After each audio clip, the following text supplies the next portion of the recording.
What is up, guys? Teddy Cornwell here. Welcome to the world's most underrated podcast. And there's something about the underdog. And we're bringing bodybuilding back to this podcast. And y'all know him. The world knows this badass. I mean, the one and only Mike, the badass. I mean, how are we doing today, man? I mean, we are post Olympia, and you just shocked the damn world, Mike. I mean, I want to dive right into that because the emotions you must be feeling are like nothing else. What are the thoughts going through your head right now? Teddy, first of all, thank you for having me. Amazing to talk to you. I feel quite. If I'm able to find a word for it, I will tell you right away. But I thought about it for many nights, and yeah, basically, I believe that not many people in the world had were lucky enough to feel the way I feel right now. Imagine I started bodybuilding when I was 11 years old, and I'm like so close to win the biggest show in the world. I mean, obviously, there's a lot of work to do. All the athletes, they will come, they will bring their A game, 100%. Everybody will bring their A game. And I need to go back to work, obviously, but it felt amazing. Competing next to Chris Bumstead, Ramon, Urs, all these high top professional athletes, and it was a true battle on stage. It was a battle. And wow, I mean, the aftermath. And I was thinking going to this podcast how to, I think the world was shocked, but I want to say you and your team were not shocked. And I think that's what sets you apart because, maybe you weren't in people's main prediction as a top three, but you knew you were a champion. I mean, what was the training like that went into this year's prep that really just vaulted you into top contention, Mike? The prep this year was textbook. We took a whole year off, so I qualified early in Saudi Arabia last year. And we decided to not compete at the Arnolds, not doing any other show, just focusing on one big thing, and this is the Olympia. That's what we did. And we had our first off season since 4 years because I already reached my weight cap, which was 200 pounds. And now they increased the weight cap, and I was able to gain some more muscle and bring a new version, rounder, fuller, but still with the same type of conditioning. That was the plan from the beginning. And I spent all my off season in Dubai. And Dubai is known for a very fast and precise lifestyle. So you can basically just click and order meal prep food right to your doorstep. The gym is amazing. They have literally the biggest gym in the world. Venus Gym in Dubai is unbelievable big. We're talking about like 60, 70, 80,000 square feet at least, three restaurants, barbershop inside, massage therapists. They have like their own universe in one gym. It's incredible. You can spend like weeks and weeks in there and it's not getting boring. And I think people don't understand how important having a good off season is. And we had Martin Fitzwater on the podcast. Oh, this was 2 years ago, and he was talking about, hey, I'm going to take the off season. I'm not going to compete. And it worked out for him as the dude just placed fourth place in the Open. So clearly, we're seeing how important off season is, even giving the body some rest. And then earlier, I said you shocked the world. What was your goal going into this, Mr. Olympia, Mike? Was it that first pace finish? Was it to battle Sebum? What was it for you, sir? You want to have an honest answer, like truly honest? There was just one single thing to do for me personally. And this is looking into my dad's and my wife's eyes as I'm stepping off stage. And my dad and my wife, they do everything with me. Like we are literally a golden team. Me and my wife, we spend every second together. We train together, we eat together, we cook together, we work together, we sleep together, we do everything together. My dad came over from Germany to Vegas to support me the last few days. He was training with me. He motivated me. He pushed me, and he reminded me of what is the true reason behind all that.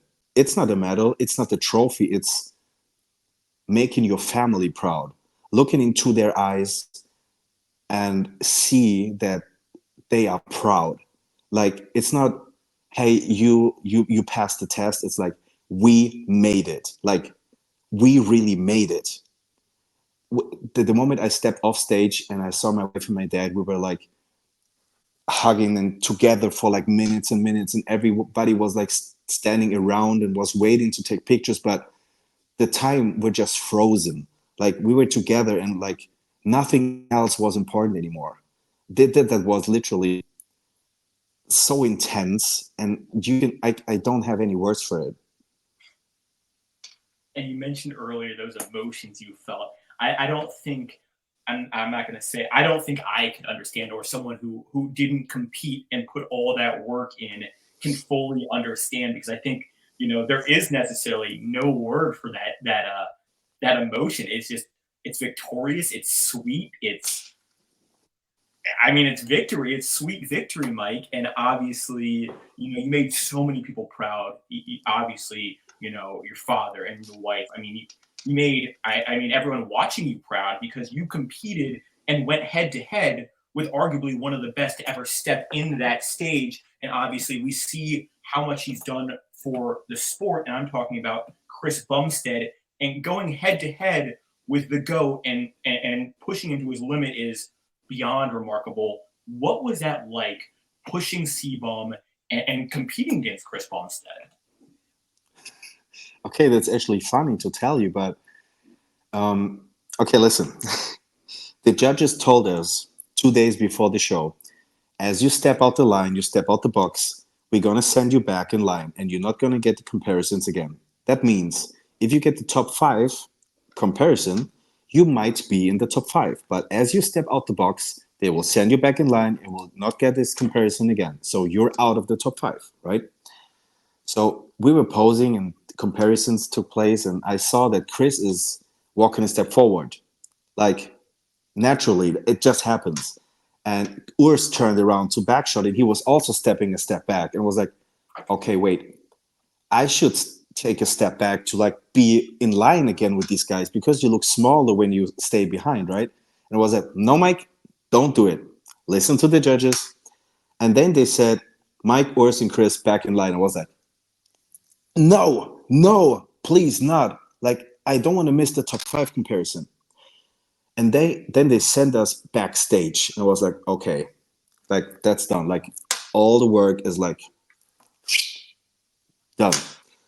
And then I realized, wait a minute, they will never ever send Chris Bumstead backstage. And they would never send Urs backstage. The same moment Chris like touched my shoulder and he was like, hey, congratulations, you made the top 3. And was like, click, click. What? What? Man, oh yeah, he's right. They will never send him backstage. Should be probably top 3. But I was still thinking, okay, I need to go out again for the comparisons for 4, 5, 6, 7, 8 plays. I was waiting for calling me back on stage, but they didn't. And then it was time for finals, and I was still not able to believe it. They did the comparisons, and then the final comparison was Chris and me. And I thought, okay, you know what? They want to do a show this year. It's the 60th anniversary. They want to make him look like a fight. But it's like, it's obvious Chris will get it. But then they were switching the places, and they were like waiting and waiting in poses. The back shot, we holding it for almost like 9 seconds. It was like, what's going on here? Like, that never ever happened before. And then I was like, I mean, I wasn't able to catch like a true thought. Everything was just rushing through. As you step on stage, there are so many things, like so many things that pull attention, like spotlights, the guys in the crowd screaming and like clapping, and you need to do the poses, and you're going to watch these other athletes, what they're doing, what the judges are asking you. So many things at the same time, and I didn't realize it really, pretty much. Then was time for the ceremony, and I was like, okay, Mike, nice. You are at least top 5. And he said, and 5 goes to, and I wanted to walk to get the medal. And he said, another name was like, oh wait, okay, so that means top 4. Wow, you made top 4? And then they called Ramon, was like, um, did they forget my name? Like, what's happening here? And then it was just me, Urs, and Chris. And it's obviously that I'm going to take the 3rd place. And then they said, place number 3, Urs Kalishinsky. And my whole world stopped. There's actually a video, I just saw it today. Me and Chris, last 2 guys on stage. And my grandparents, they died throughout the prep. And my grandpa was the guy who was always teaching me, Mike, as long as you work hard, the logical consequence will always be a result, whatever it is. You have good decisions would lead to good consequences, or bad decision would lead to bad consequences, right? And I was working and working, and like I was working every day. I gave everything I had. This is basically why I'm wearing the shirt, all in. It's written on my back, everything you have all day, every day, like all in. That's what I did every day, every minute, every rep, every cardio session, every meal. And I was looking upwards to my grandparents, and I'm like that. Like, look what you taught me. It's happening right now. You can see it on the video, actually. And then 6-time Mr. Olympia, Chris Bumstead. Absolutely deserved. And let me tell you one thing. I'm happy that I was lucky that I was not winning the show. I don't want it to win the show for a reason. There's a thing why Chris Bumstead is Chris Bumstead. He's obviously not only world-class bodybuilder, he's also a world-class husband. He's a world-class dad. He's a world-class businessman. He is what I believe a true champion should be like. Champion in every aspect of life. And I don't have these tools ready yet. I'm not able to handle all the pressure, all the attention. I mean, it's still overwhelming for me that, I mean, we're just talking about Instagram numbers, but my following almost tripled in like a week. And so many thousands of messages. I'm still answering every message personally. I'm still on my phone since the Olympia daily for like 6 or 7 hours straight answering people. And it feels unreal. Unreal. Imagine I would have won the Olympia. I would just crash. Like I would break into pieces. Yeah. I would not be able to handle all that. But now it's time to get back to work, especially physically and mentally, to get all these tools ready to be a true champion. Because a true champion is not only a guy who wins like trophies and medals. A champion is a champion here. He's inspiring, he's motivating, he's encouraging. And I need to develop these tools to be the champion for everyone, not only for classic competing competitors. I want to be I want to be the guy one day like, hey, you know what? He knows what it's about. Like he knows what's up. He put in that work, he put in that grind, and I think you have added your name to that list of people. Obviously, we had that man right there 2 years ago before his fame hit, and I'm talking about the one and only Derek Lunsford, who we saw you just train with, and I mean he represents bodybuilding, in terms of how he acts off the stage and on the stage, and you have the same presence. You carry greatness with you, and I think your time is just coming. And obviously, that leads me to the next question. Obviously, Ian said that now that Chris Bumstead's retiring, you're the next man up. I mean, what does that all feel like? And I mean, what's this year going to look like? Um, many people obviously told me like technically you're the next guy in line. On paper, like Chris, Mike, Urs, Ramon. Chris, he's retired. He's gone. And technically, my name is right here. But for me personally, it doesn't feel that way. I still believe that I have to go back to work and to create or develop these tools to be a champion and then win the Olympia. You have to get these tools ready. And this is my new job. So I don't see myself as the new Mr. Olympia. There's a long way to go and many, many athletes to beat. And, you know, bodybuilding it's very unpredictable. You see Ramon, he maybe missed the peak just by 10%.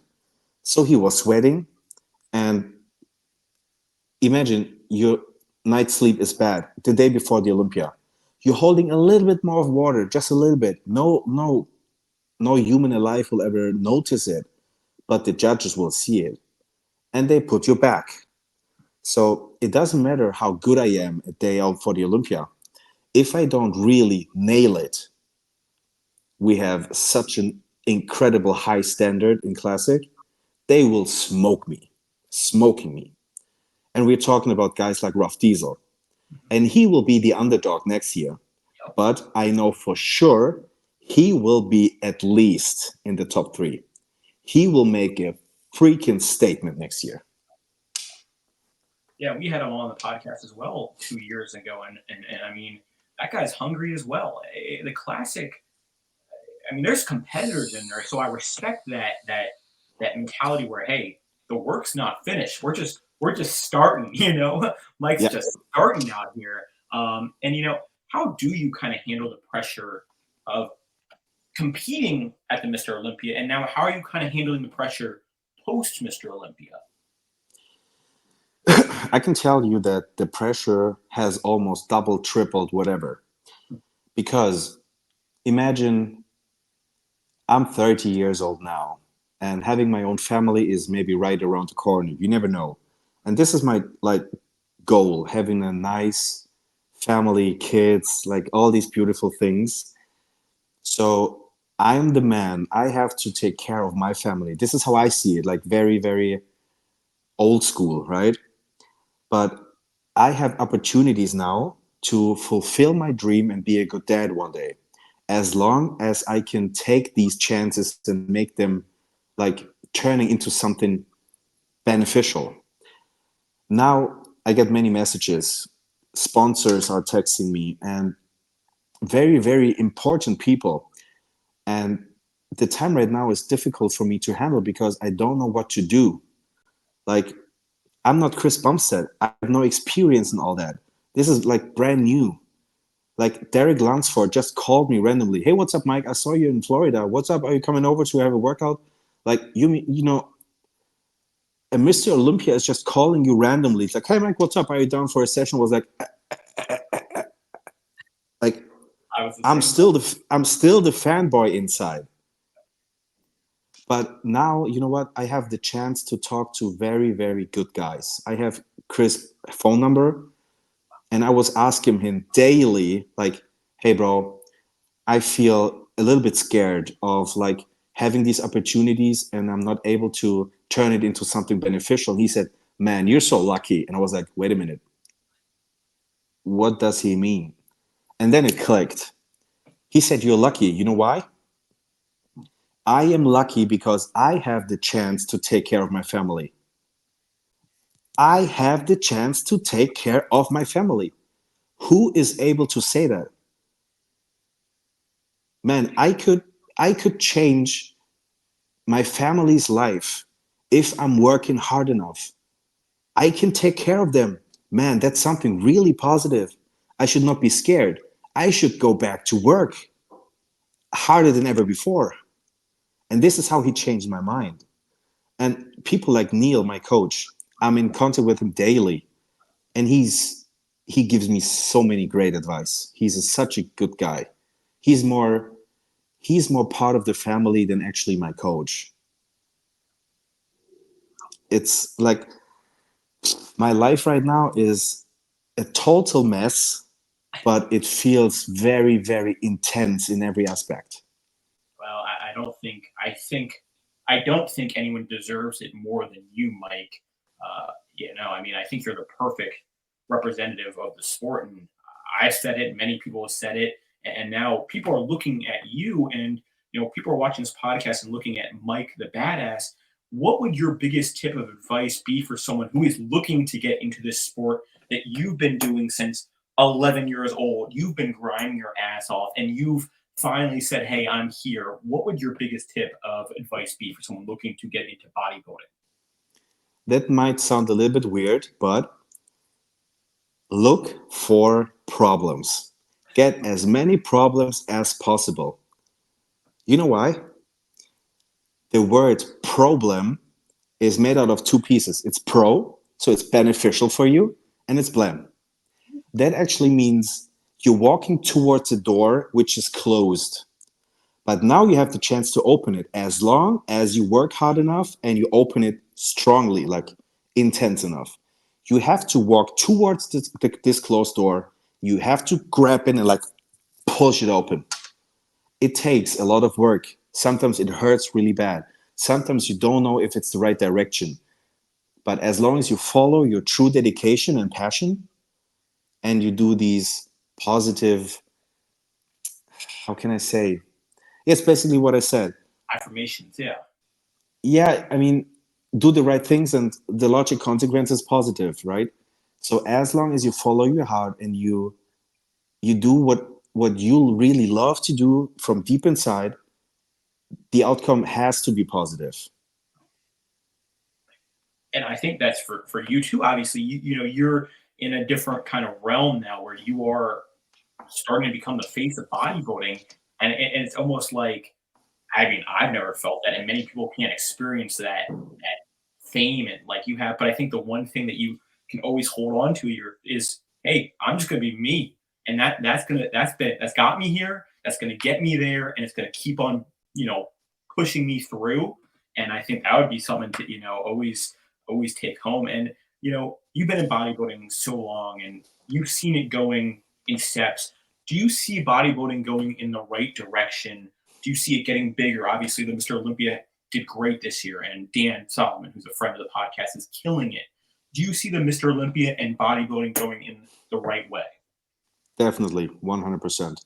I can see especially classic division shows a different perspective of bodybuilding. It shows beauty and aesthetic again.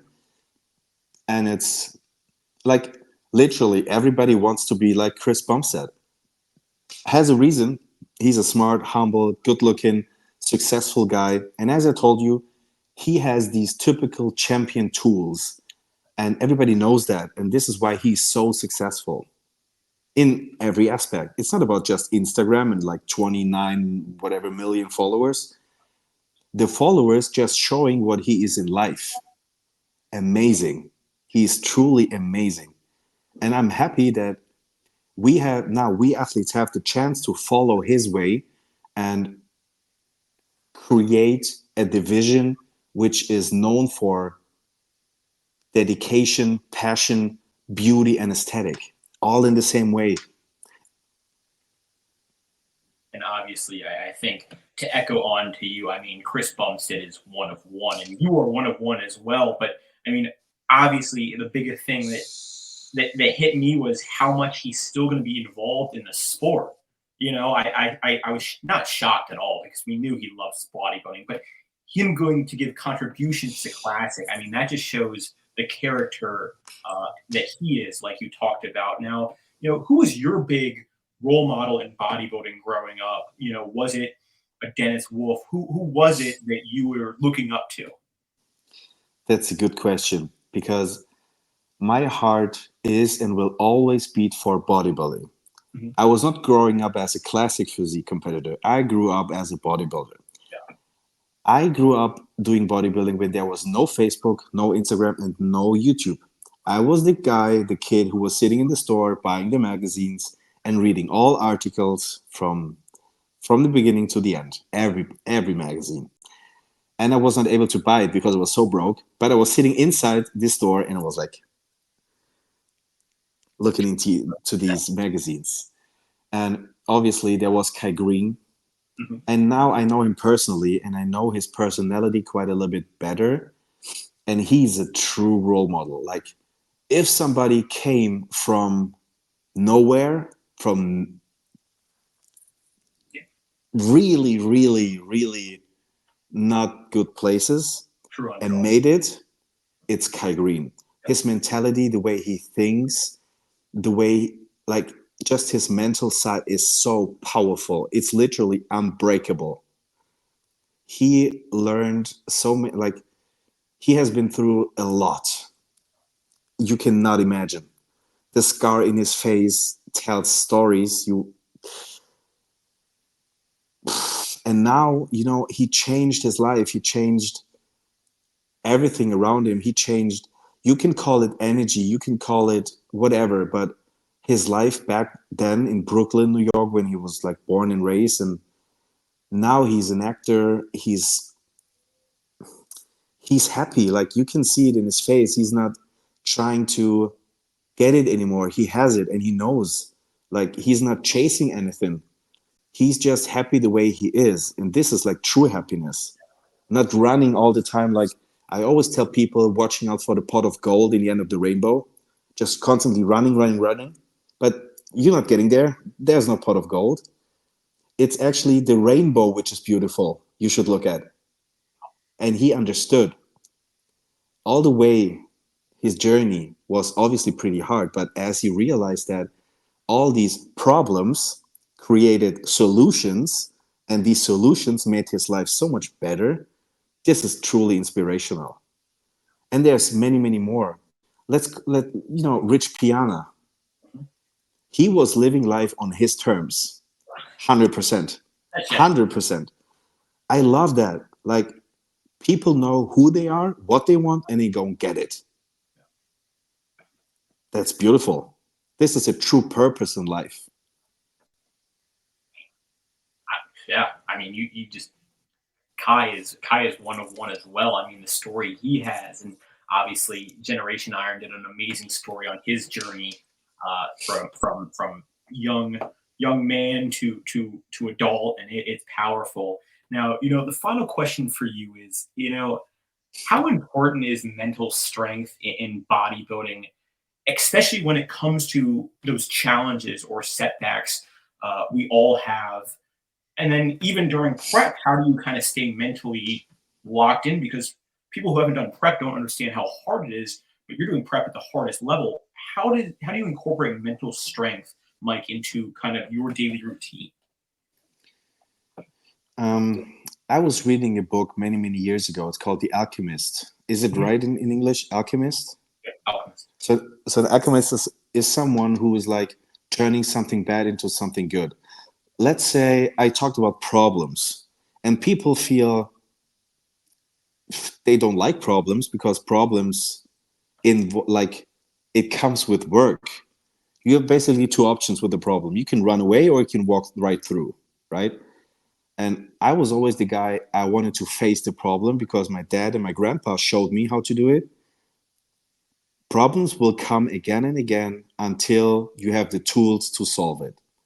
And I'm the guy, I want to create and develop these tools like as soon as possible to open these doors. And the more problems I get, the more, of course, it's harder, but the more happy it is for me. Um, I mean, I don't have a home since 3 years. I don't know if you know that. Like, we left Germany 3 years ago. We moved to Mexico, and we had no running water. We had no car, no bike. We had to walk to the gym an hour to train. And I prepped for the Olympia, where I placed top 5 in 2022. We needed to walk to the gym an hour and back. We trained 2 hours. I was hungry. My feet were bleeding, like for real bleeding. There were like rainstorms and hot days, like, but these problems made me even stronger. There was never ever a second where I thought like I can't do it. I just need to find a way to do it. Yeah, it's hard to walk like 2 hours to the gym and back, but I have to do cardio anyway. So why just do it as a cardio session? So we were walking to the gym in the morning, had breakfast at the gym, so we brought our food with us. We working out, we had a post workout, and we walking back as like night cardio. I mean, find the solution, make the best out of it. Wow. I think it also comes down to how bad do you want it? Do you want it bad?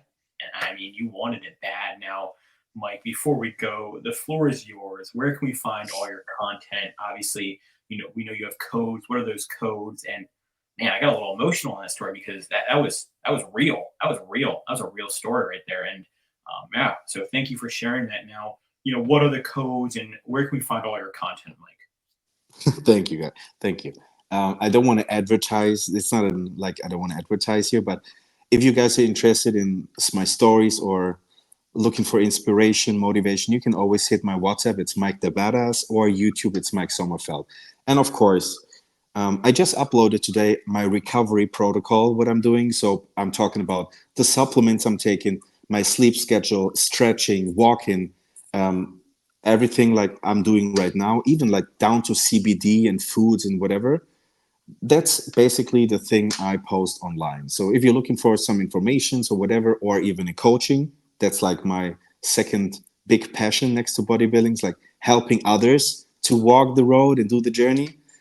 And this is like, I love it. I love it. Imagine, imagine there's somebody who's like overweight. I had the situation. There was a girl, she was like 50, 60 kilos, like 150 pounds overweight, like truly overweight. She was not able to get kids.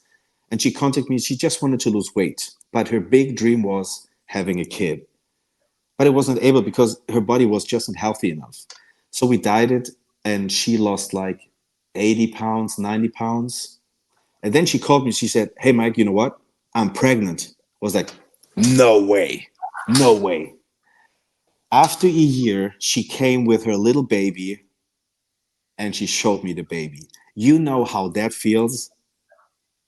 You have no idea. No idea. I will tell my kids, this is how happy like, this is literally the emotion I have. I won't tell my kids what you can do if you're inspirational and motivational enough and you're helpful. Because honestly, bro, to lose weight, it's not science. It's not, I know how to do it. I can tell you how to do it, and you can turn your life into something great just by hard work and passion and dedication. Man, this is golden. I'm waking up in the morning and I'm happy to help other people. They sending me check-ins and pictures. I'm like, "Hey, Mike, I lost another pound. I did that. I benched more. My sleep gets better. I don't have diarrhea anymore." Stop, man. I could talk like days and days. And I mean, I think you are, and I'll say it, and people have said it. You are, I mean, you are a class act, and there is no question about that, Mike. And you deserve all the glory that you've gotten and will get. And Mike's coaching links will be in the bio. I mean, if you want the badass to help you, like everyone else in the world should, check that out, guys. Don't forget to like, comment, and subscribe on this video. Until next time, the badass and the underdog.